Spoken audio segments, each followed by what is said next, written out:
Good afternoon and welcome to the 213th of the COVID calls. This is a daily discussion of the COVID 19 pandemic with a diverse collection of disaster experts. My name is Scott Gabriel Knowles. Today is a COVID calls discussion of COVID 19 vaccines, law, nationalism, and politics with Anna Santos Rutschman. Just a reminder, you can catch COVID Calls live every weekday at 5 p.m. Eastern Time on YouTube. Just go to the COVID Calls YouTube channel to watch. You can also watch COVID Calls on Facebook Live and on Periscope. You can hear COVID Calls anytime recorded as podcasts on Spotify, iTunes, Podbean, or anywhere you get podcasts. You can also keep up with COVID Calls via Twitter using the handle @USODisaster or @COVID Calls. Please help spread the word and send suggestions for future guests and future topics, and please feel free to suggest yourself as a future guest. As of today, February 2nd, 2021, there are 2,244,501 deaths globally from COVID-19, according to the Johns Hopkins University Coronavirus Resource Center. There are 444,123 deaths from COVID-19 reported in the United States.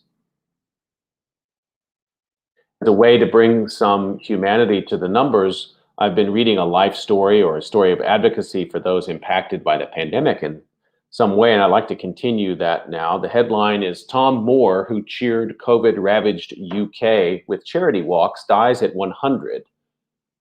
This appeared in today's New York Times and was written by Mark Landler. February 2nd, 2021, Dateline London. Tom Moore, the redoubtable 100-year-old Army veteran whose charity walks raised $45 million for British hospitals and made him a national symbol of pluck in a country ravaged by the coronavirus pandemic, died on Tuesday.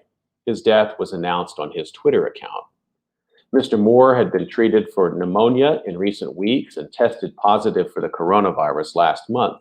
His daughter, Hannah Ingram Moore, said on Twitter on January 31st. He was taken to a hospital because he needed help breathing, she said, and his condition then deteriorated. Dapper, spry, and droll, Mr. Moore ambled his way into the hearts of people across Britain, 82 steps at a time, the number it took to cover the length of a brick patio beside his garden in Marston Moretain, a village an hour north of London. He did 100 laps before turning 100 last April.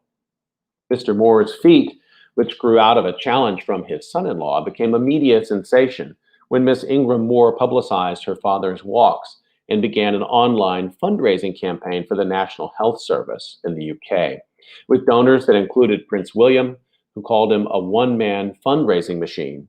Mr. Moore quickly raised £32.8 million, or $45 million.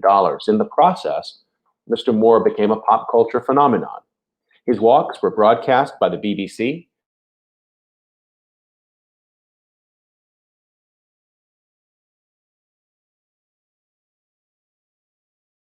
his military rank until he was made an honorary colonel by the Army Foundation College. He negotiated a multi-book deal, recorded a chart-topping song, and was granted a knighthood by Queen Elizabeth II, who came out of seclusion for the first time since the pandemic began to bestow the honor at Windsor Castle in July 2020. At age 94, the Queen made a striking pair with Mr. Moore, living links to a British World War II history that has been invoked during the pandemic as an example of the courage and stoicism that the country needs today. As Princess, Elizabeth worked as a young driver and truck mechanic during the war, and Mr. Moore was a decorated Army officer who fought in the infamous Burma campaign. Born in Kiley, a village in Yorkshire, to a family of builders, Mr. Moore was trained as a civil engineer. In 1940, at age 20, he was conscripted and assigned to the Duke of Wellington's regiment. First stationed in Cornwall in southwestern England, he was chosen for officers' training and deployed to India. He trained Indian recruits to ride motorcycles, a lifelong passion he had picked up as a boy. Mr. Moore returned home after the war and built a comfortable life as a manager of a concrete company. He remained energetic until his late 90s, mowing the lawn, tending a greenhouse, and driving his own car. But 2 years ago, He fell in his kitchen, breaking his hip and a rib and puncturing a lung. His hospitalization left him with an enduring appreciation for the doctors and nurses of the National Health Service. As the service struggled with an influx of coronavirus patients last spring, raising money for its beleaguered staff seemed a worthy cause. Never in 100 years when we started did we anticipate this sum of money would be raised, Mr. Moore said. Part of the money he raised is being used to create therapeutic facilities for doctors and nurses to decompress after their work treating COVID patients. Mr. Moore said he viewed his fundraising as a way to support health workers, much as he recalled Britons supporting him and his fellow soldiers during the war. At that time, the people my age, we were fighting on the front line, and the general public was standing behind us, Mr. Moore said. In this instance, the doctors and nurses and all the medical people, they're the front line. It's up to my generation to back them up, just as we were backed up. Even after turning 100, Mr. Moore had not lost his sense of adventure. In addition to a trip to Barbados, he expressed a desire to go back to India. That is something I would love to do, but at 100, he said matter-of-factly, you've got a certain time limitation.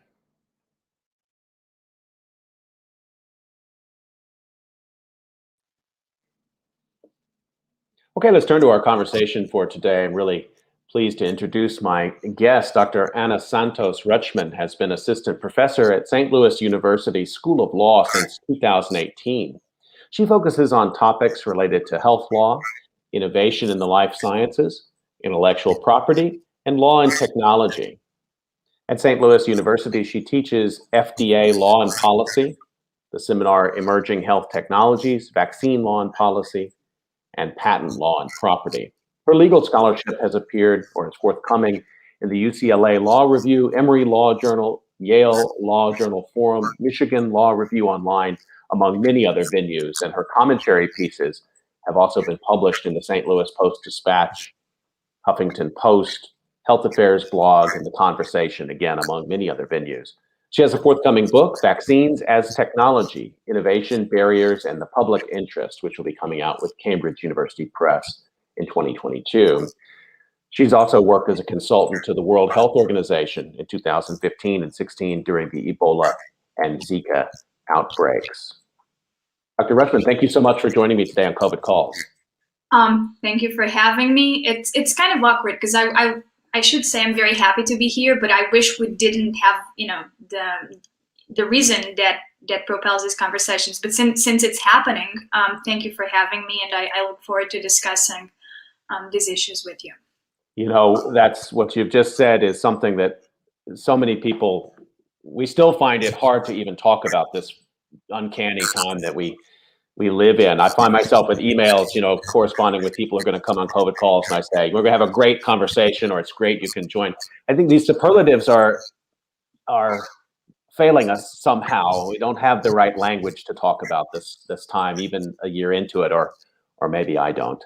Mm-hmm. And I mean, we didn't before the pandemic, I think, because this is my language has not changed, right? This is you said you invite disaster experts or something like that, and a small portion of my brain said, yeah, my family agrees that if they see me in the kitchen or something like that. But I do work in this area, and I have for many years, and we've known about many of these things, the things we're witnessing right now, how underprepared we were, how irrational some decisions, would likely be when we start asking the hard questions, who gets a certain number of resources during the response to a large public health crisis and the like. So we were underprepared, we knew it. We've known it in previous health crises, and we've never really had the vocabulary, the creativity to deal with it, some political and non-political willingness to do it as well. So that's been missing for a while, but even for somebody like me who has been using these words for a long time, monitoring these problems for a long time, it's always difficult when the problem is of this magnitude, right? And so yes, it still feels strange in many, many ways. I'll just say, although there are some signs of hope, so I don't want to, let that go completely unnoticed, because there are some signs of hope at this point. Well, that's and I appreciate that, and we're going to talk about vaccines today, which do offer a measure of hope, not the only one, but an important one nonetheless. I would like to start out the way I usually do, which is just to ask you where you're calling from and what the pandemic looks like there today. So I'm joining from St. Louis, Missouri, which is to say sort of the heart of the Midwest. It's not looking very, very good at this point. The response to the pandemic here was, I would characterize it as sort of average. We have spiked when many other places also were spiking in the country. It was not the worst place if you start looking just at hard data numbers, but the toll has been significant. I've been working remotely because I do have that possibility since March 6th, which is sort of when our area went into alert. So it's coming in 1 year, right? And the situation looks worse than a year ago. So that's the surrounding environment for me, which is not dissimilar from other areas in the country. Are you have you been back on campus, or what's the teaching situation like? I have been back on campus. Some people are teaching a hybrid in a hybrid module, so they go in, and a certain number of students might come in if they so desire. Some courses went entirely online. So you mentioned I teach things like FDI and health law courses, and IP, intellectual property, which really is patent law, which is something these vaccines, also are affected by on many levels. And those were things that we felt, we can do this online. So I had to go online immediately when things shut down last March, but then we elected to remain online at least, until the end of the spring semester. The students must be absolutely clamoring to get in your courses right now. Colleagues I know who teach public health and history of medicine, they're seeing enrollments like they've never seen before. I mean, students are really hungry to understand the world right now, obviously. They are. So one thing that's slightly different about the place where I work is that we have the largest health law program in the country. So we're consistently over-enrolled. At any point in time, we'll have, anything like 90 students declaring that they're concentrating in health law. So that's not unusual for us. Where you see, that things are a little bit different is that when I teach, so in the fall, I have a seminar on emerging health technologies. And for me, vaccines are emerging health technologies. We didn't have COVID vaccines. We now have COVID vaccines. But usually I am very enthusiastic about the one class on vaccines. And this past fall, I had students who wanted to write the final paper on vaccines, multiple students. So that's where we noticed the interest. We do offer many courses, often over-enrolled or, at the cap. So that for us hasn't really changed, but just because of how big the program is. I know one of the areas that you are paying a lot of attention to right now is nationalism and the sort of the geopolitics of vaccines and health right now. I want to dive into that and maybe explore it in a number of different dimensions, but maybe just first, could you just explain kind of your general approach, even when you use that terminology of vaccine nationalism, what does that mean to you? How do you deploy it? Sure. So I have co-opted the term nationalism from other sources because this is not something new. This is something that has happened before, and it pretty much refers to the phenomenon of having a certain restricted number of players, typically wealthier countries, that are able to capture most of the emerging batches of vaccine. So I think this is a pretty vanilla definition of what vaccine nationalism means today. We've seen it. Actually, we saw it in the previous pandemic with swine flu in 2009. If countries have the economic ability to do this, tied, I would say, to the know-how, to the contacts at the firms that are repeat players in vaccine development, then these countries just negotiate bilaterally with these companies and say, here's my population. If it's a 2-dose vaccine, I'm going to order, maybe even in some cases above the number of doses that I would need to to cover my population, and that way I cater to my national interests. And this, if explained like that, period, this might make a whole lot of sense, right? If you're the state, if you think that the number one thing in your agenda is domestic public health, this is how you might operate, right?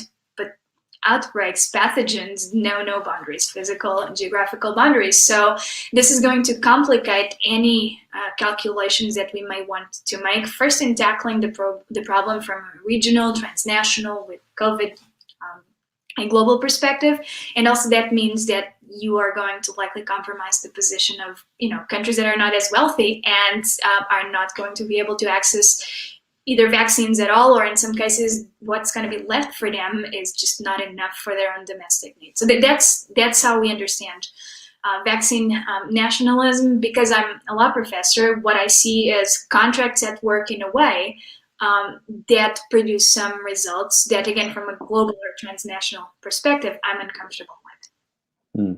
The alternative route, I guess, would be, or maybe you can explain a little bit how this works. I mean, we think of the World Health Organization, we do have sort of global, governmental or quasi-governmental agencies, which seem to be primed, or you would think, to coordinate something like a global vaccine strategy. But that doesn't seem to be what's happening. Is there really no form of global governance in this mode? There is global governance to a certain extent. You mentioned this. I consulted for the World Health Organization, and I teach health law, right? So I'm keenly aware of how much we need the World Health Organization, we have needed it historically, and how we need it now. But it's a limited international actor. It's one that's very important, and the discussions we had about the U.S. leaving the WHO and now returning right to the framework, all of those discussions a few months ago reflected visions, I think, of the WHO that say, we have a pretty good sense we need an actor like the WHO. We recognize that the way we've built the system around that organization exposes many vulnerabilities. So the WHO cannot, I think, assume, even in collaboration with the many actors that now are part of the vaccine ecosystem, it cannot assume the role of centralized agent in vaccine governance. It can do something to ameliorate the situation we're in. So part of what you were referencing has to do with the formation of this public-private partnership that functions as a procurement mechanism and helps redistribute some vaccine doses that we know will become available over the next couple months. So they can act on a remedial basis at this point, but they can't really heavily skew the playing field, to make it a little bit, more fair towards countries that might be completely left out. So they can act marginally. They've been acting marginally in quantity terms, how much vaccine they can direct towards other parts of the world, but they can't address the root of nationalism. So if another player like the US comes along and says, for circumstances beyond sometimes explanation, but sometimes because that's how a country wishes to proceed, we are not going to fund the WHO. We are not going to be a part of your pool of resources and distribution of vaccines. We're going to play the game, as we wish to play it. There's nothing your WHO can do, right? And this is not specific to vaccines. This has to do with the entire international health institutional apparatus that we've created since World War II, and there are many shortcomings. So we need the WHO. The WHO needs players like the US, but our answer cannot be corrective interventions come from centralized governance, because we just don't have the infrastructure in place for that. I think about climate change action and the Paris Accord and the various different attempts that there have been to create, again, a sort of quasi-governmental structure to allow individual states to take action, but in coordination with other countries. And it always seems to be the United States, not only, but particularly in recent years, the United States has reasserted itself, mostly under Republican administrations, to say, these global initiatives are nice, but we have to maintain autonomy in the midst of that. And that seems, with climate change, which is, I think, still hard for people to understand that risk. Maybe you could give somebody a pass. They don't really get the urgency of it. But in the middle of this pandemic, it seems to me not having a stronger global accord, some ability to actually have countries collaborating in a meaningful way, it just compounds the disaster. Yes, I think that the response we had last year was, I think it was abnormal beyond what could be expected, and I think it's. I sincerely hope it's sort of a one-off approach, but I think we need to, one, be very mindful of what happened and how quickly and how easy it was for the US to say, we're not playing ball with anybody else, because that's what the strategy pretty much could be boiled down to. But also, I don't think we can read too much into what happened last year, because it was driven by so many ideologies that are just now emerging and have very little to do with what, for instance, motivated the US and another group of US-like countries, so wealthier countries, traditional players, and many of the geopolitical decisions that frame how the big issues are addressed, and then typically invites countries that are not as wealthy to partake in the framework that they have developed.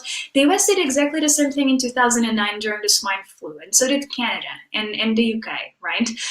So I think it's important to distinguish between what the US did last year that's very specific to the time and age we're in right now, and it might be that it continues, right? That either 4 years from now, or even we might be in for a surprise and sooner than we think, some of those some of that ideology really evolved into something more permanent, and that's one thing. And certainly the way we quickly tried to retreat from WHO, the climate change frameworks that you just mentioned, that's very directly connected to how the former administration viewed the international chessboard. So it's a game we must win, and we win it on our own. That echoes some of the things that happened in the past, but it's still a phenomenon that's distinguishable from what happened in 2009 and we see now with the pandemic. So countries like the US, and the same countries, I can't emphasize this enough, did the same thing twice. They pre-ordered vaccine doses that pretty much just exhausted the projected capacity for manufacturing vaccines. And this, in 2009, this was not done under a Republican administration or a Trump administration, which I still distinguish from, the traditional Democratic Republican divide. I know that's a completely different discussion, but I think the Trump administration gets a special a side placement in all of this, because theirs are things we cannot explain under traditional approaches to public health or international collaboration, right? They obey different narratives. I think this is just something that developed countries, wealthier countries, know they can get away with, right? People cried out, they didn't call it nationalism as much, but they call these countries out back in the day. And then what happened was that the swine flu pandemic was a mini pandemic. The pathogen went away somewhat uncharacteristically. So demand for vaccines, so economics, 101, right? Demand for vaccines went down like this, at which point the US and a few other countries said, we shall donate our doses to, less wealthy countries. And WHO at that point incidentally says, terrific, we need more actions like this. Whereas I think, no, what you need is a scenario in which whether a particular country gets access to vaccines does not depend on what a few countries decide to do at any point during the pandemic. So this is a very long way of telling you that I think you're absolutely correct, that there's a lot of misunderstandings about the magnitude of the problems and how systemic they are, and that we don't respond in the ways we probably should, because people don't fully understand the longer roots of the problem. On the other hand, this replicates many things we've seen in history happening over and over and over, because some countries can do exactly what we see them do, which is to use a perfectly legal mechanism and place these orders well in advance and before anybody else. There's so many angles on this that I want to talk about more. That just want to remind folks that you're listening to COVID Calls, and I'm talking about vaccine nationalism and other aspects of vaccine law and policy with Dr. Ana Santos Rutschman today. One part, just before we go a little bit further, because I think it's to come back to this nationalism concept, which I think is quite useful in this regard to help me understand something, is that it's not strange at all since World War II, certainly, to see individual wealthy countries, and let's take the United States, but not only the United States, asserting its nationalism while asserting itself as a global partner. I mean, in a sense, that's what's behind a lot of the Bretton Woods kind of organizations. So you kind of, it's a kind of statecraft where you can have both, right? You know, it's the United States in the lead, the first among many nations, or what the Bush administration called the coalition of the willing, maybe. You know, and so you don't have to choose necessarily. But you put a pin in something there that was interesting to me. You said, you know, that what we saw with the Trump administration was different than that. It's a different kind of nationalism. Some people call it populism. Maybe it's also what we've seen in Brazil and Hungary, to the UK to a certain extent. That's a little harder to predict. You said it's a little harder to get your head around in terms of how we could think this. So we could assume states will try to assert national privilege in the middle of a disaster. That's nothing new. But you saw something a little different with the Trump administration's approach. Is that right?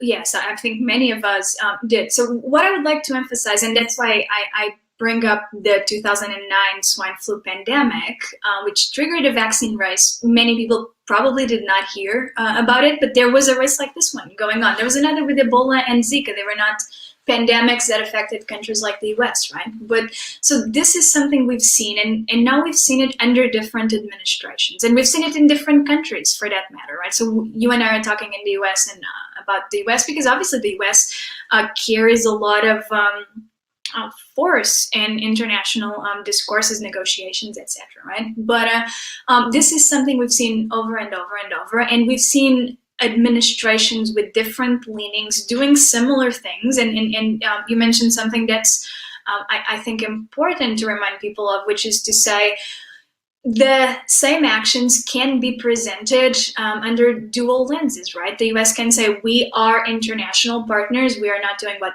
the Trump administration did last year. We're returning to the Paris Accord. We're returning to the WHO, right? We are, like check.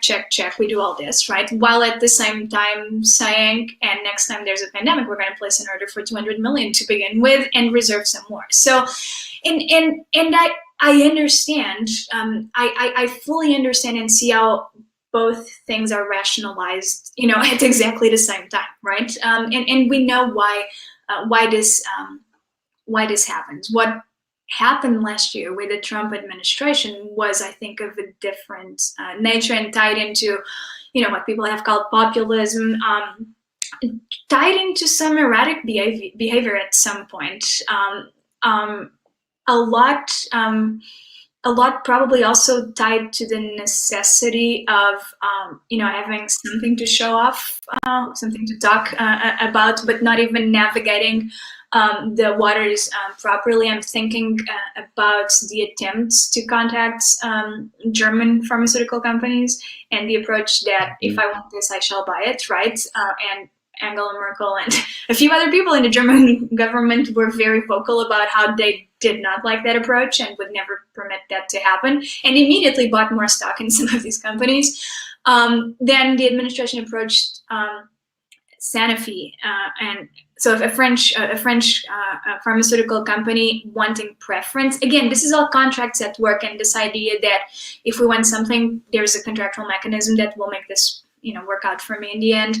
Approaching a French company and saying, cater first to the US market before catering to the French market. Can we do this? And again, this is private initiative on the side of pharmaceutical companies. And the company said yes. And then the next day they had to say no because the French government also didn't like that prospect, right?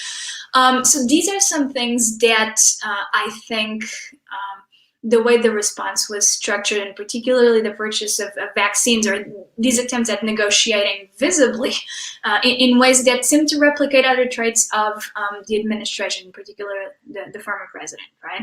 This is what I think is abnormal. And anytime we try to understand, as we are trying now already and will in the future undoubtedly, try to understand why we responded to COVID domestically and internationally the ways we did, I think it's important to say, some things are probably Trump specific. But the scary thing is that we don't know if there's, Trump 2, Trump 3. We don't know if down the road this is going to become a recurring phenomenon. So we need to worry about how quick and easy it is for the US to say, and now we don't participate. It's not just the dual justification. We just choose not to participate, and we're going to tilt, the balance in the scales in this particular way, versus what happens on a regular basis. And it doesn't matter if it's, a blue or rather administration, you will see embodiments of nationalism. So you took us back in time to that earlier period where the Trump administration tried to basically purchase German vaccine manufacturing capacity, French as well. And it's just been in the news that AstraZeneca had promised a certain number of doses to the EU and was not able to deliver that. I wonder if you could sort of break this down from a legal perspective a little bit for me, because it's hard for me to know what exactly, what kind of recourse a country has. So if the health system or the state of Germany or France or the United States reaches an agreement with a vaccine manufacturer in another country, and then the country in which that manufacturer resides says, no, we don't like that. We need that for our country. Or they undersupply, or the price is wrong. Who adjudicates that?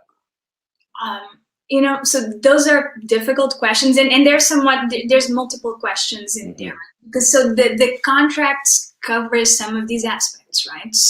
And some of these aspects have been agreed, upon. So if the price is probably not going to be much of a problem at this point, we're seeing that just across the board with many of the vaccines that are already being distributed. So some of these things we don't worry, at least I don't worry about as much. These contracts are not exceptional. We see them over and over and over. I think where things get more complicated is when you get to things like we're undersupplying, which again happens on a regular basis, right? I bet you there were several contracts just here today in Missouri that were not really fulfilled because something happened, either pandemic related or not, and somebody did not deliver as many widgets as they had promised. Except that, of course, we're much more uncomfortable when the widget is a life-saving drug or a preventative for a pandemic. Sure. From a legal perspective, during a pandemic, if somebody has a problem supplying a widget, and even if that widget happens to be a vaccine, what we know from practice and from legal theory is that if you have a real impediment to fulfilling an obligation, and I mean in a pandemic we can understand that there are several shortages and other things that might justify breaching some terms of the contract, there are ways to excuse that. So what I'm trying to say is that we can subject this to our usual approach to a contract bargaining. It's like you said you'd supply this much, you have to do it. You have a contract in place and it has to go to that country because that's what you said you would be doing. Oh, you couldn't because you were lacking product. Okay, there are ways to solve this. And we can give them more time, for instance, to come up with the goods that's, because there's demand on the other side. Mm-hmm. So this would be the normal procedure. And then we know exactly, when we get to things like pricing and the like, the contracts deal with that. So we don't expect big issues there. The problem is that this subjects vaccine delivery during a pandemic to pretty much the same dynamics of widget delivery, right? Whether it's an important widget from a social welfare perspective or not, which is why I think that what's happening in Europe right now with AstraZeneca and European Union, just clashing royally over this, I think this is an area in which law is clearly present and probably should not be as expressive as it has been. Just because you can threaten legal action against somebody, sometimes you may consider not doing so, because I think this is going to have a lot of unintended consequences. First, I think that in the context of the vaccines having been developed very quickly and all the misinformation and disinformation surrounding this area, you don't want to agitate things even further and make people start questioning what's happening with these vaccines and what are the hidden agendas. You don't want to give propagators of misinformation, disinformation, just another excuse to instrumentalize this. Okay? So that's one first set of concerns. And on the other hand, it goes back to the idea of nationalism that we were discussing, and I was making the point that this is legal. These contracts are legal, and I think we understand at this point, and we've known this for months, it's going to be undersupplied. The vaccine is going to be undersupplied initially, and I have sympathy for these companies that are cranking up production to the max. So I think it's counterproductive for the countries that place these enormous orders to then say, but you're violating the contract. Look, this is a pandemic, right? So I think this is a moment that calls for some balance and not threats that I will sue you for breach of contract. Can you do it? You probably can do it. Is there a defense for that? Probably that too. It's just one of those areas where if we can stay out of the legal arena and just reasonably address this in a way that maximizes distribution concerns, that's where we should be headed. I hadn't thought of that perspective, that it would continue to build to a sort of disinformation or conspiracy case. That if there was these disputes and all of a sudden they're going to court, and the headline is, two countries are fighting over a vaccine, and if people are not watching it closely and they're already predisposed to think that this whole thing is a sham anyway, or that just deep-pocketed companies have cooked it. We've all seen these conspiracies out there, that the whole thing is a conspiracy to sell vaccine. I hadn't really considered that it would play into that, so that there's a case for restraint, I guess, in that regard, or a case for diplomacy. When we talk about vaccine nationalism, I suppose it also raises the possibility for vaccine diplomacy here as well, to avoid a situation like that. Yeah, I agree completely, and I think you're capturing this tension, because we've talked about the shortcomings of the international system institutionally and now the manufacturing level, right? We know these shortcomings exist. So problems will arise during a pandemic. I mean, that was the Bill Gates TED Talk, that then became famous, right? And more to the point, this is what multiple experts said in multiple books, articles, reports, etc. So we knew this was going to happen. Just because there's a legal mechanism you can point to and say, you're infringing this one, in particular, this provision, think twice before doing it, right? Because the next pandemic hopefully will not be as severe as this one. And you will not have 100+ companies or projects coming together saying we're going to develop vaccines. Something that people forget is that Dr. Fauci, before he became as popular as he is today, around February of 2020 was saying, and this is on record, we're trying to get companies to start developing COVID-19 vaccines. It's not as easy as you would think it is. So there was a moment, it was very, very short, when you measure it against the scale of the pandemic and the timeline, but in which there were not 100, willing participants, and there might not be 100 next time around. So on the one hand, it's a given. We have had problems in R&D, research and development, in manufacturing. We're probably going to have them again after this outbreak, and probably well into the next pandemic and epidemic and the like. So what is the point of going for the nuclear option and saying, just because there's a contract that predicts this, against this very, very specific infrastructural deficit we have, why trigger a legal skirmish that's probably not going to help anybody, because there's demand for these vaccines, right? We know, for instance, in the US, we know exactly how much you're making per vaccine dose that you're able to deliver. We don't have the traditional, demand problem that's usually the big thing that keeps players away from vaccine development. So that's one fewer concern to address. Why are you going to compromise relationships with this pharmaceutical company by, going for the nuclear option simply because you can't point to a provision in the contract you knew that probably it would be hard to satisfy in the first place? And then what so that's one thing, and I think you're absolutely correct when you say, more of a diplomacy approach would be much better than just saying, here's my extreme position and I'm not going to budge because, I'm owed something. Good luck next time you need something and you go tell the same company, Right. please manufacture some for me. This time I will not, sue or, make you look bad in the press. So there's that. But vaccines are particular, and they're not the only area in health in which people have specific concerns about the technology. You have scientists saying it's safe and effective according to scientific paradigms, meaning sometimes bad things will happen, but on balance, this is safe, right?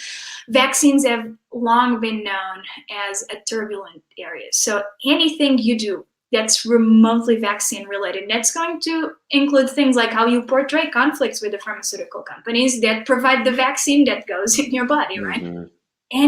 Anything around those lines that seem so removed from things like what's happening on Twitter or Facebook is actually deeply connected, can be weaponized, and will be weaponized by different communities, including, and this is no surprise, I'm sure, but the Russians and the post-Soviet countries who've discovered that we love to argue about vaccines and safety of vaccines in America. So they pretty much send all sorts of vaccine-related misinformation our way, and we consume it, right? So, and this is just another pathway to be explored. I just want to remind folks that you're listening to COVID Calls, and I'm talking today about vaccines and vaccine nationalism with Professor Ana Santos Rushman. Let's talk a little bit about the context here of innovation and the intellectual property aspects of these vaccines. I know the mRNA technology was not just invented this year. It's building on many years of research and development. But it's still impressive, I think, to everyone how quickly it's been developed and deployed. And certainly anytime a new technology comes, either if it's state-sponsored or completely private or public-private, as it often is, there are going to be significant intellectual property concerns. I wonder if you could give us a kind of a intellectual property 101 with these vaccines, particularly these new ones.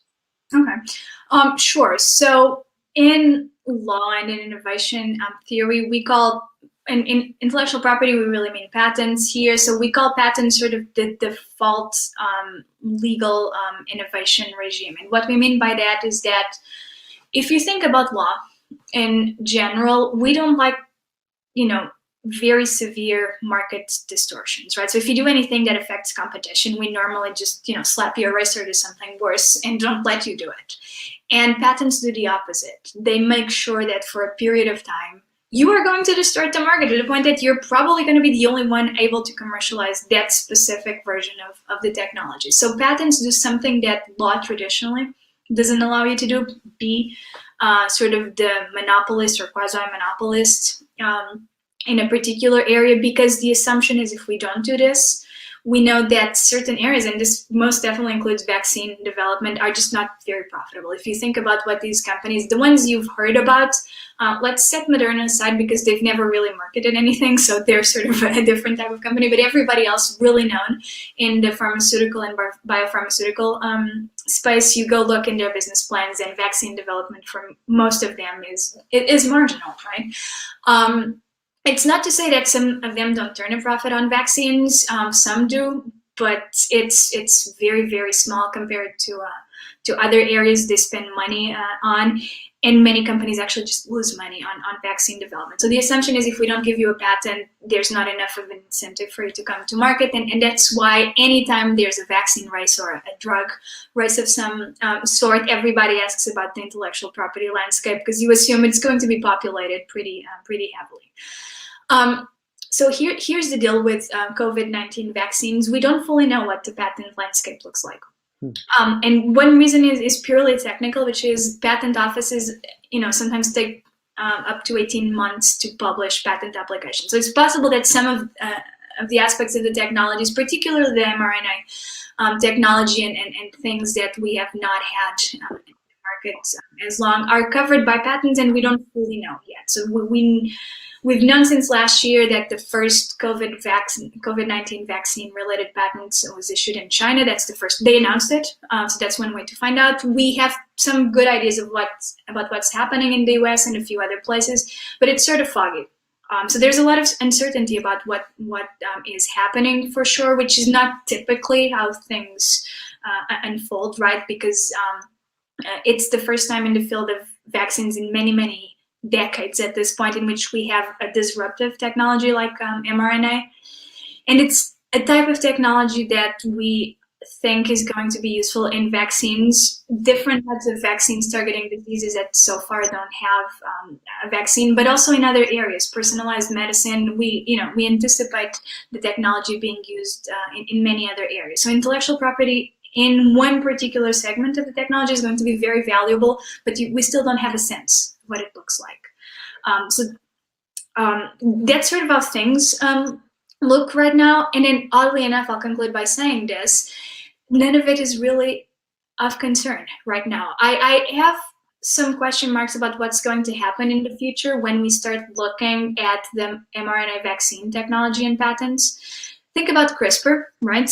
Nobel Prize just went to developers of the technology, and we're still in the midst of the intellectual property, the patent battle between two coasts really, and two countries, right, deciding who gets to explore which aspects of the technology. And it is possible we're headed for something like that when we have a clear idea of all the claims out there. That being said, it has not affected the rest, and the reason is because at this point it doesn't really matter what's covered or not covered.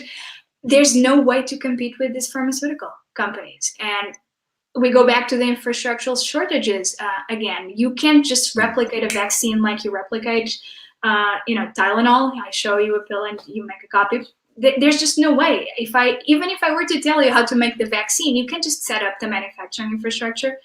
And companies are not sharing that information to begin with. So we're just inherently limited. And so far, IP has really not come into play that much, but we have surprises coming our way.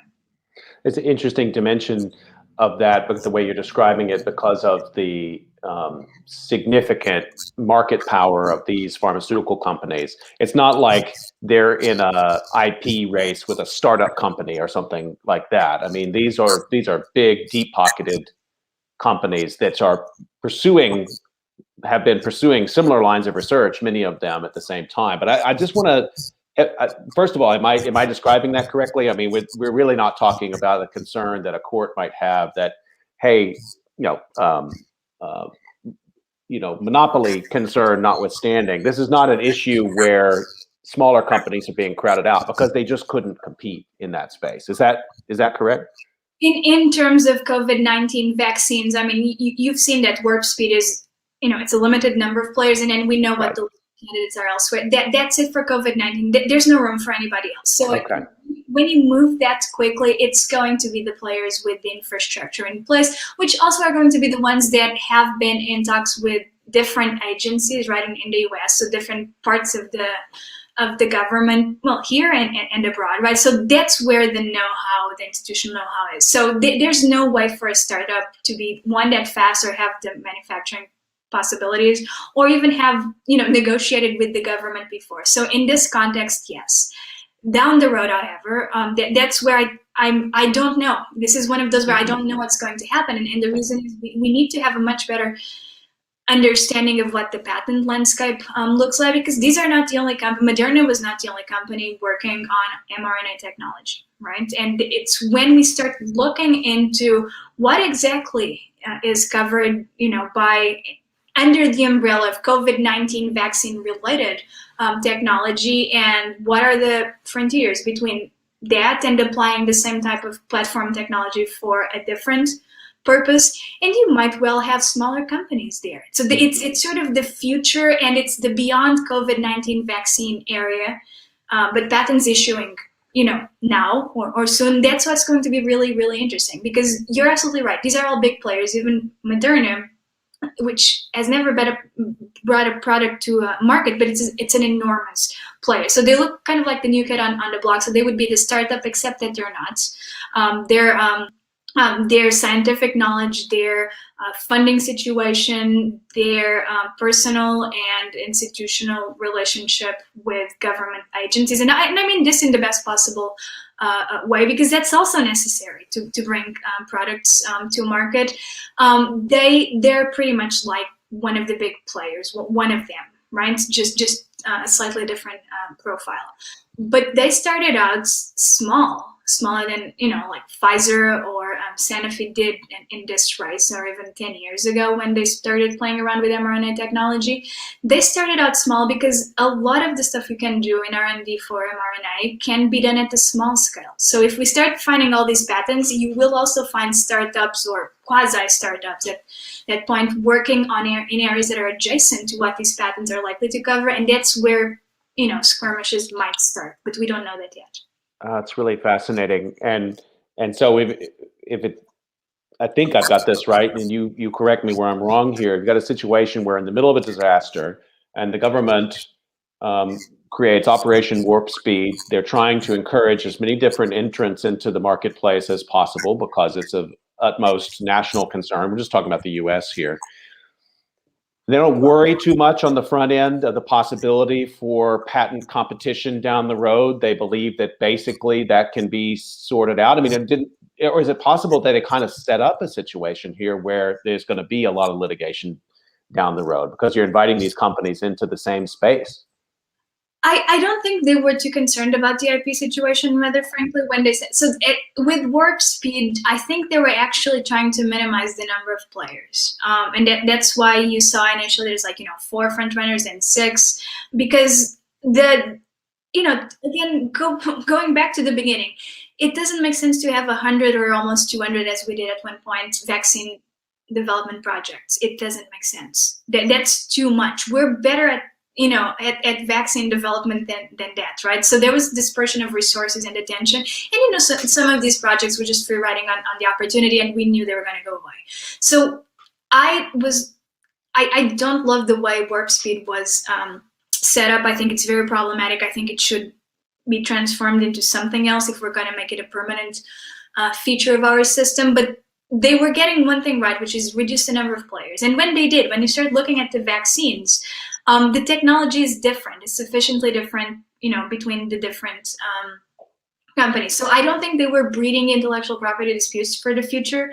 I think that they were helping accelerate some of the patenting activity in these emerging areas of technology, because they helped prioritize mRNA vaccines, right? Imagine that somebody had said, we are not gonna put a lot of money on this one. We knew they would, because since post swine flu pandemic, the US was very, very invested in this type of vaccine technology, which people already thought held great promise. So we did that one right strategically. So we were going to spend money on it during COVID. But if somebody had said, we don't know if FDA is going to license this because we've never had this type of technology, will they issue an emergency use authorization for a new type of vaccine technology? So if somebody had those doubts, and if we're not adamant that that was one of the types of technologies that we wanted to spend money on, like we have been doing for a decade, then imagine somebody had said, not this one, right?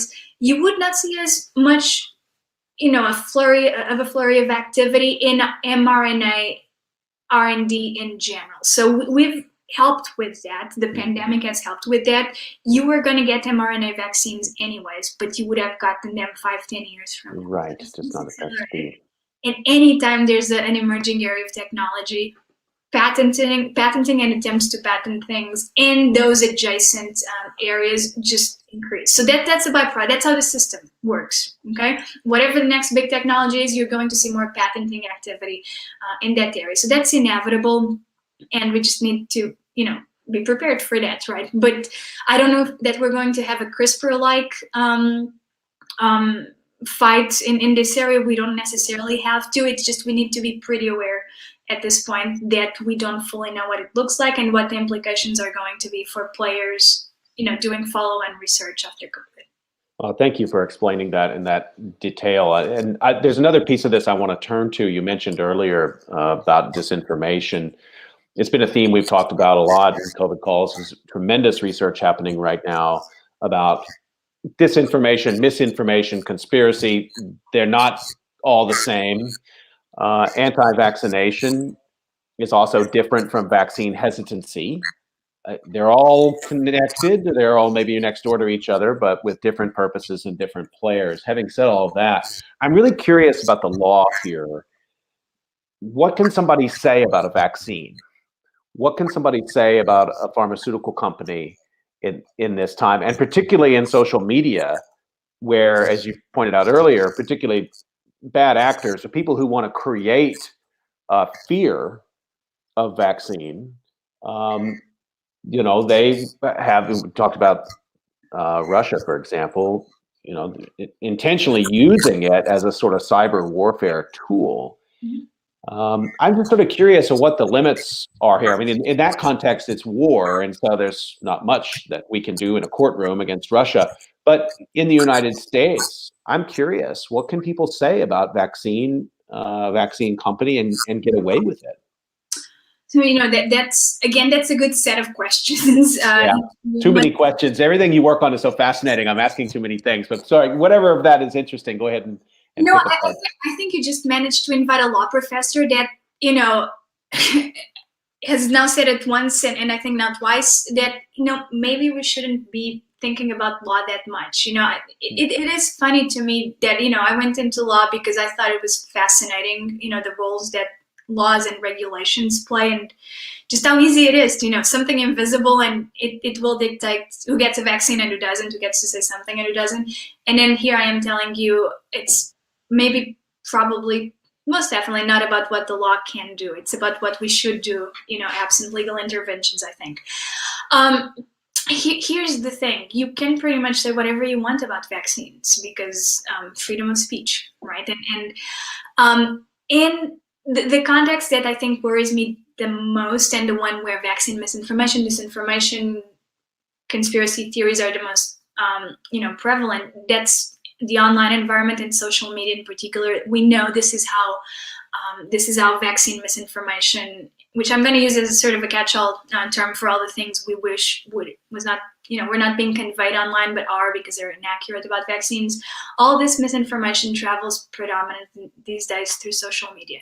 And we have extremely good data on all of this. We know, for instance, that up until recently, at least, Facebook accounted for about half of vaccine misinformation circulating in mainstream social media. So we know exactly where it's happening.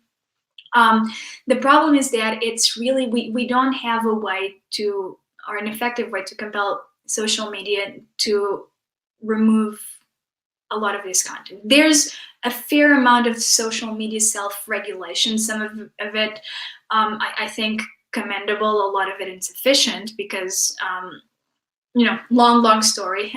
It's not very effective, some of the things that have been done, but long story short, some of the things that you can say, oh, here's a law we could propose, will definitely be challenged on First Amendment grounds, because a lot of the limitations on speech that you can say, I'm going to pass a law that prohibits this type of speech from circulating, a lot of those limitations don't apply to social media. They're private actors, they're not government actors. So at this point, vaccine misinformation is pretty much regarded like the type of fake news that you might see in other domains, and we can't really regulate that in some, as some people have said they would like it to see regulated, because it has not been construed as presenting imminent harm, for instance, or being the types of speech that the Supreme Court has said this is so problematic, we'll allow for this to be regulated. We're not there.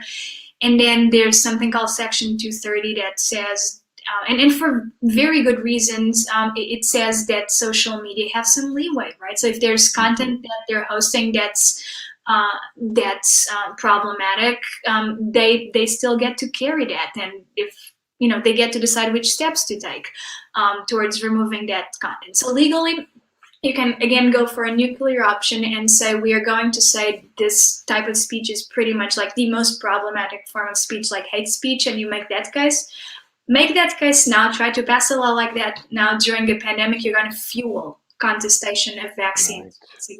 You're going to also get a Supreme Court that has just changed, shape and is leaning differently at this point. So you're going to get a Supreme Court we're still not particularly good at reading, and ask them to weigh in on First Amendment and whether we can characterize vaccine misinformation as things like hate speech or other things that you start talking about, pornography and this and that when you start going into these areas.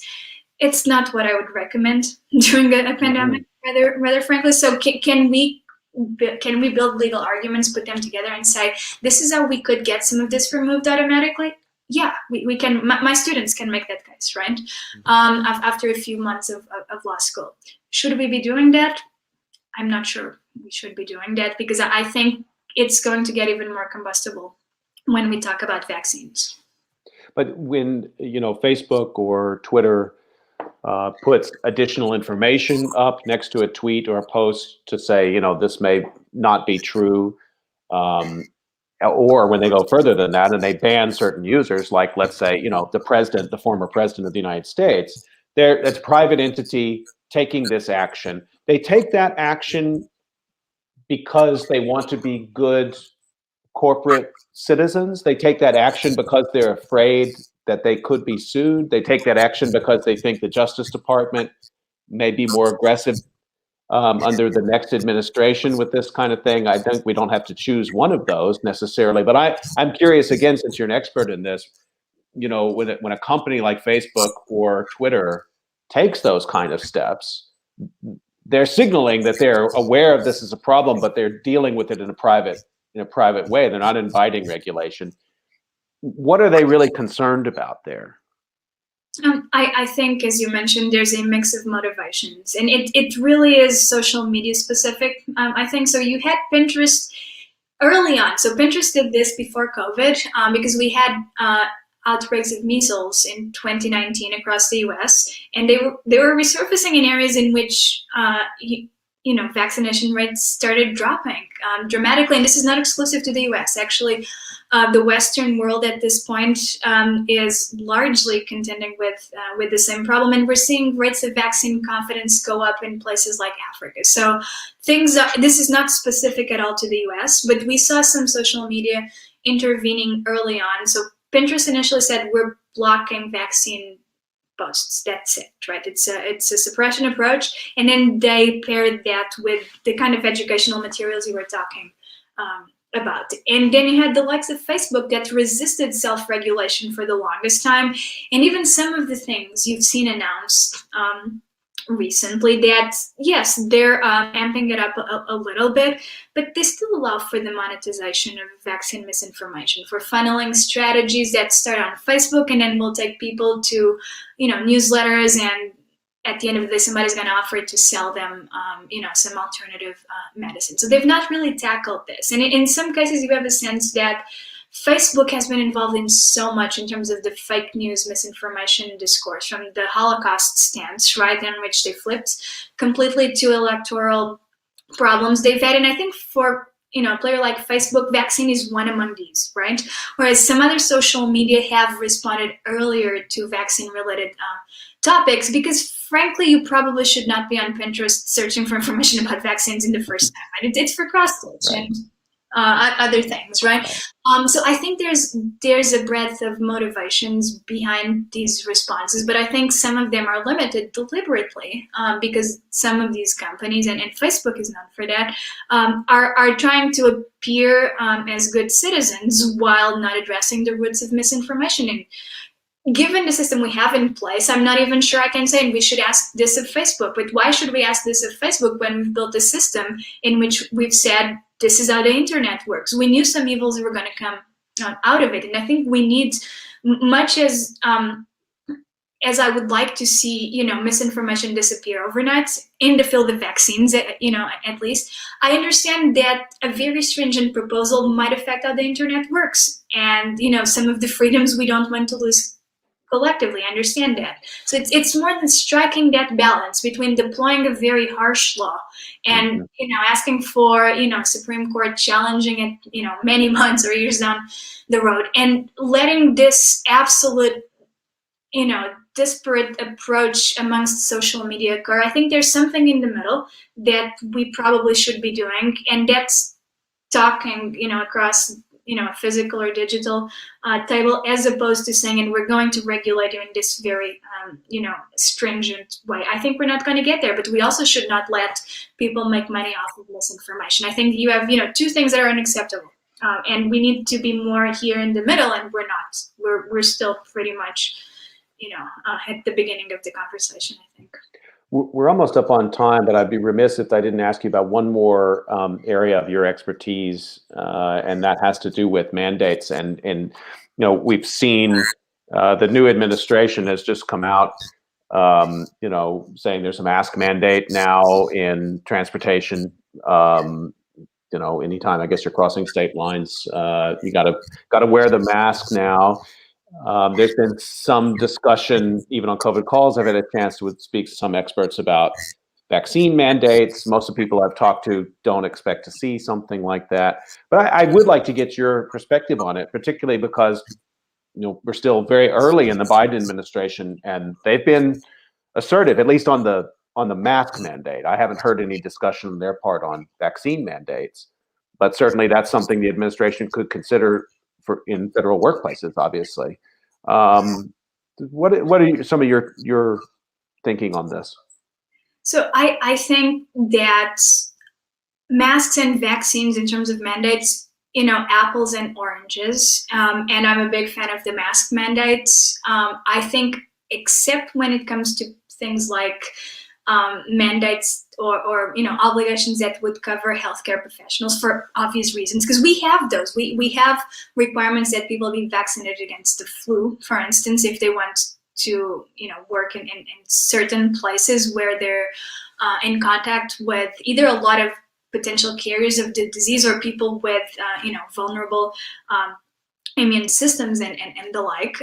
So apart from that very specific area, I actually think that mandates are not a very good idea. First, and like some of the things that the government can do at the national level that would help with a pandemic, for instance, we cannot have a federal mandate. I think that it's something most public health law experts would agree on. This is up to the states, right? So we can have a mandate, a vaccine mandate here in Missouri, and Illinois doesn't have one, or vice versa. So it's just ineffective because you cannot deal with something on a large scale. It's the problem times 50 and how you're going to address it.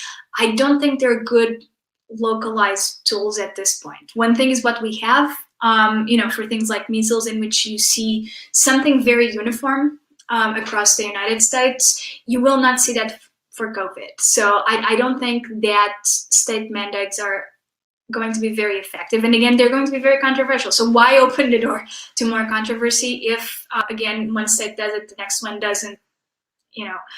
It's not as effective as if we had a more uniform policy.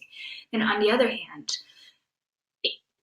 again, I think this is the third time. Just because the law might allow you to do it, it doesn't mean you should do it. It also goes back to this idea that right now, and for the foreseeable future, we don't have enough vaccine doses. So you don't have a mandate-worthy problem. We just need more doses to begin with, because we're not at the point where we have enough that we shall tell people, you come here because you're not vaccinated yet, right? Yes. So why resort to a legal tool that caters to a problem you don't have yet? By the time we have enough vaccines, probably a mandate is not warranted from a public health perspective, because we might be getting progressively closer to our immunity. And then finally, the development of these vaccines was surrounded by, again, Trump administration specific blunders. FDA did some very strange things I've never seen it do before, and now a lot of people are questioning its credibility. Same with the Centers for Disease Control and Prevention. Same with other agencies, right? add that to misinformation, to disinformation, and conspiracy theories, and you're going to go tell somebody who's concerned about what happened last year that we're mandating vaccines. I just don't think this is a good idea. I think can we do it in certain places? Again, we've talked about hospitals and healthcare facilities. Can we do it on a state-by-state basis? We probably can. It's probably legal. Can we do it federally? We can. So we know the law. We know the law in and out. It's just you're not looking for the law. You're looking for, collaboration and cooperation. And I don't think it's the law that's going to get you there this time. Just a reminder, you can catch COVID calls every weekday, 5 p.m. Eastern time. We've gotten just an absolute graduate level experience here in this last hour with my guest, Anna Santos-Rutschman. We covered so many different aspects of vaccines. Thank you so much for joining me today and for taking on these disparate different things. I really wish I could be a student in your class and go deeper into some of the case law behind some of these things we've been talking about. You're an expert at communicating really complicated things in a way that I think we could apprehend. Thanks a lot. Thank you for having me. And it turns out I think all of the questions you had for me were related. So you were exactly on point on how all of this is sort of a delicate ecosystem, and we're learning to live in it. So thank you so much for having me.